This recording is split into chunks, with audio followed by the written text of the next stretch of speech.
que le pape essaie de peser sur le Rwanda contre ces aventures belliqueuses au Congo. Mais le Congo ici n'était pas d'accord que le Rwanda nous agressait. Le général Ndima, qui était à Goma, a été relevé tout simplement parce qu'il a déclaré que le Rwanda nous agresse. Mais l'état de siège était déjà mis en place.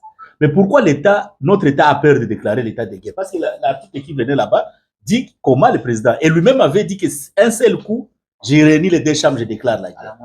Mais aujourd'hui, il a dit, il demande pardon. Parce que l'armée n'est pas capable de faire face. Mais l'état de siège, ça je suis d'accord, mais l'état de siège c'est 15 jours, simplement.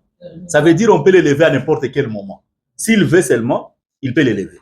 Maintenant, pour terminer, pour dire effectivement, en tant que société civile qui nous respectons, la même chose que nous avons compris en 2007, 2015, 2016, 2017, c'était toujours la question de l'opportunité. Tu as déjà régné un mandat, dès que tu veux terminer ton deuxième mandat, non, il faut changer, Donc, c'est pour cela que j'ai dit, c'est la même chose. Le président de la République, quand il a fait son programme, nous étions au stade pour l'écouter, les 24 janvier, il n'a jamais parlé des changements, il a parlé de 6 points qui étaient prioritaires. Bon, mais maintenant, aujourd'hui, ce que je vais citer pour dire, si vous remarquez la plupart de ceux qui font le bruit sur les changements de la Constitution, ils ont un problème. Soit il a déjà un problème judiciaire en attente ou tout ça, et c'est eux qui font beaucoup de bruit. Avant que les entreprises américaines ne viennent, il faut qu'on ait une autorité de revenus.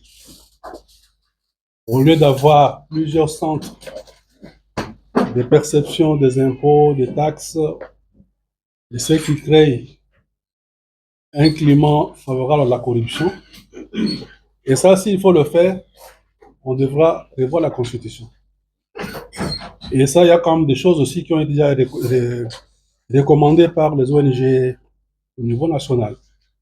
Pour dire que si on va améliorer la gouvernance financière, on doit parvenir à créer une seule autorité de revenus ou à certains établissements publics, afin que tout ce qui est dû à l'État soit perçu à un seul point. Et ça, c'est un point qui peut militer ou pour justifier la modification de la Constitution, entre autres. Merci beaucoup, maître. Je voudrais dire ceci. À 2 reprises, on a évoqué, donné un éclairage sur la question.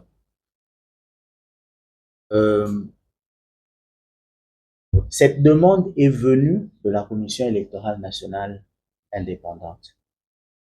Elle avait plusieurs problématiques. La première, c'est la nature du fichier électoral. Nous avons un fichier électoral qui est constitué à partir des demandes des citoyens. Vous vous présentez et puis on vous donne votre carte d'électeur. L'idée, c'était d'avoir un fichier électoral permanent. Et on avait l'impression qu'on traînait les pieds. On voulait absolument que, à l'époque, en 2016, que l'on puisse recourir à un fichier électoral permanent. Le deuxième problème, et ce qui a concouru à une certaine révision de la Constitution, c'est plutôt les scrutins des sénateurs et des gouverneurs. L'analyse avait montré que le corps électoral des sénateurs et des gouverneurs était tellement réduit, avec beaucoup de pratiques de corruption, qu'il fallait le modifier. Malheureusement, les scrutins par rapport aux sénateurs et par rapport aux gouverneurs de province sont inscrits dans la Constitution. Donc, si vous voulez modifier les scrutins des gouverneurs et des sénateurs, vous êtes obligé de faire une révision constitutionnelle. Une analyse qui va accompagner l'opposition, peut-être qui est aussi pas trop honnête dans sa logique, et au moment où on va les débaucher, ça va aller dans tous les sens. Mais sachant que nous, comme acteurs de la société civile, notre rôle est celui de faire comprendre le peuple les contenus qui posent problème et le contexte aujourd'hui qui fait à ce que nous ne puissions pas évoquer la question de la révision de la Constitution. Je pense que c'est sur ça que nous puissions bien orienter les choses, mais en tenant compte que ceux qui demandent, ceux qui révisent là, ne sont pas aussi complètement sains et que nous devons savoir à quoi ils jouent. Et c'est pour ça que je me dis, tous ce qui débattent, ils ont un problème du contenu. Et nous, si nous devions parler, on devait avoir un contenu que le peuple devait lire. Parce que quand vous trouvez l'opposition donne un contenu où ils ne veulent pas, en fait, on les empêche à arriver au pouvoir. Quand vous allez, les gens qui sont dans la majorité, je sais qu'ils vont et ils peuvent tout accepter pourvu qu'ils gardent le pouvoir. Par conséquent, nous ne devons pas aller sur ces chemins-là où nous voulons présenter les risques. Je crois que l'analyse d'abord du fond, du contexte du pays aujourd'hui, avec ce que nous avons fait déjà, c'est déjà une bonne chose, mais les contextes aussi du président actuel, il a un contrat social. Est-ce qu'il peut évaluer celui-là?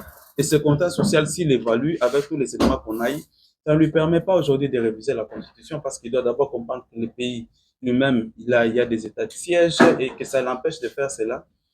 Mais nous devons donner un contenu capable qui ne puisse pas nous donner une image des gens qui ont juste saisi l'occasion pour s'ajouter si ceux qui disent non, bien sûr, ceux qui disent oui. C'est un peu à ça que j'invite aussi là. De 2000. Et puis après, on va aller dans les articles, les pro-changements ou les non-changements. Tu nous aides un peu, je vais lire rapidement le préambule. Autour des nobles idéologies. Ici, on est sorti de quoi? Sun City. Unis par le destin et par l'histoire autour des nobles idéaux de liberté, de fraternité, solidarité, justice, de paix et de travail. Animés par notre volonté commune de bâtir au cœur de l'Afrique un état de droit, une nation puissante et prospère fondée sur une véritable démocratie politique, etc. Considérant, juste un considérant que l'injustice avec ses corollaires, l'impunité, le népotisme, le régionalisme, le tribalisme, le clanisme et le clientélisme, par leurs multiples vicissitudes, sont à l'origine de l'inversion générale des valeurs et de la ruine du pays. Affirmant notre détermination à sauvegarder et à consolider l'indépendance et l'unité nationale dans le respect de nos diversités et de nos particularités positives. Réaffirmant notre adhésion et notre attachement à la Déclaration universelle des droits de l'homme, à la Charte africaine des droits de l'homme et des peuples, aux conventions des Nations unies sur les droits de l'enfant et sur les droits de la femme, particulièrement à l'objectif de la parité, représentation homme-femme au sein des institutions, etc. Mus par la volonté de voir tous les États africains s'unir et travailler de concert en vue de promouvoir et de consolider l'unité africaine à travers les organisations continentales, régionales et sous-régionales pour offrir des meilleures perspectives de développement et de progrès socio-économiques au peuple d'Afrique, attaché à la promotion d'une coopération internationale mutuellement avantageuse et au rapprochement des peuples du monde dans le respect de leurs identités respectives et des principes de la souveraineté et de l'intégrité territoriale de chaque État, réaffirmant notre droit inaliénable, imprescriptible de nous organiser librement et de développer notre vie politique, économique, sociale et culturelle selon notre génie propre. Conscients de nos responsabilités devant Dieu, la nation et l'histoire, déclarons solennellement adopter la présente constitution. Alors moi, ma question que je me pose à nous tous, qu'est-ce qui a changé en termes de contexte? En tout cas, pour ceux-là qui sont pour le changement, ne reprend plus les aspirations du peuple congolais. Qu'est-ce qui a changé? Oui. Nous arrivons à un niveau, nous sommes à un niveau où les professeurs d'université, les pasteurs, les journalistes, ils n'ont plus d'éthique, ils n'ont plus de moralité, jusqu'à ce que la valeur qu'on leur avait datant, quand vous voyez un professeur d'université, il y avait un certain nombre d'estimes.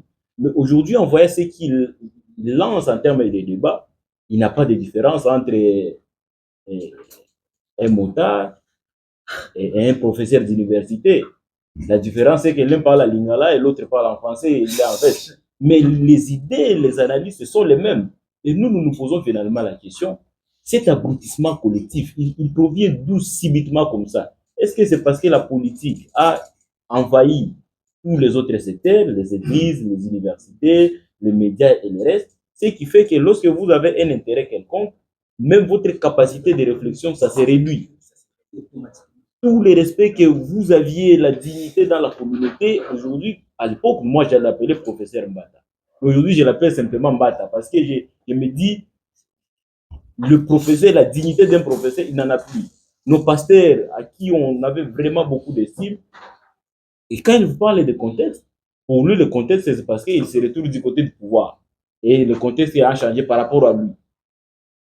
Merci beaucoup, cher collègue. Alors, on va donner la parole. Mais, juste, il y a 4-5 articles sur lesquels ceux qui défendent. Ici, on est en train de dire est-ce que c'est opportun ou ce n'est pas opportun. Est-ce qu'il faut réviser? Est-ce qu'il faut changer? Est-ce que le contexte le permet? Alors, on va aller dans les articles sur lesquels la plupart se basent pour justifier ou pas le changement. Parce qu'on l'a dit ici, aujourd'hui, on ne parle même plus de la révision. Même si, pour certains cas, la révision serait encore mieux pour certains articles qui peuvent aider au développement du pays. On oublie l'essentiel, on est dans autre chose. Bon, on ne parlera plus aujourd'hui, on ne parle plus aujourd'hui de la révision, on est dans le changement. C'est-à-dire, celui-ci le mettre dans le placard et avoir une autre constitution. Alors, on va dans les articles, il y en a 5 ou 6, je les ai énumérés. Oui. Le premier article, c'est lequel? Article 5. Voilà. Maman Dega, j'ai vu la main. Tu pourras revenir, les temps encore. Ah. Oh là là. Sorry. S'est affaibli, la société civile s'est affaiblie par la corruption, par le positionnement. On ne sait plus retrouver des acteurs de la société civile qui soient lucides à analyser les choses un peu scientifiquement pour donner des propositions. Mais on voit des acteurs de la société civile qui se réveillent, qui se mettent d'un côté ou d'un autre. Et ça, il faut qu'on analyse ça. Sinon, on peut faire tout ce qu'on veut ici. Nous-mêmes, nous n'avons pas de solutions pour nous. Or, si vous avez vu Sun City, la société civile a joué un très grand rôle. Un très, très grand rôle pour que les politiciens puissent trouver des solutions. Donc moi, je nous interpelle, faisons les choses de manière lucide, en nous regardant aussi nous-mêmes par rapport à ce contexte. Merci beaucoup. Merci.